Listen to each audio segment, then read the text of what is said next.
E aí, pessoal, bom dia. Coloquei água ali nas tinas, ó. Agora observando os passarinhos bebendo água.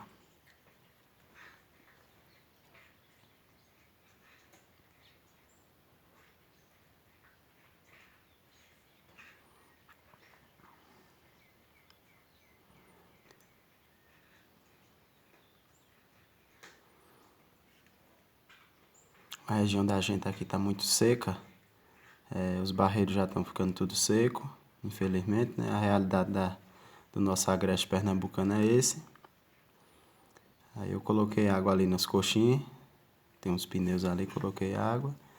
Aí os passarinhos tudo fazendo a festa. Pensa numa alegria. Tem um barreiro lá embaixo, mas é longe daqui da casa. Aí lá tem uma pocinha d'água ainda, mas os passarinhos tendo água aqui, né? Acha melhor. E é bonito de se ver. Tudo solto. Coisa mais linda. Agora eu vou tentar ficar em silêncio aqui para ver se chega outras espécies. Chegou goladinha, que é a patativa. Tem a Maria Fita, Sachacamim, rolinha. Ontem não deu para mim filmar, mas tinha sabiá. Vou fazer uns 5 minutos de vídeo aqui para ver quais são os passarinhos que chegam.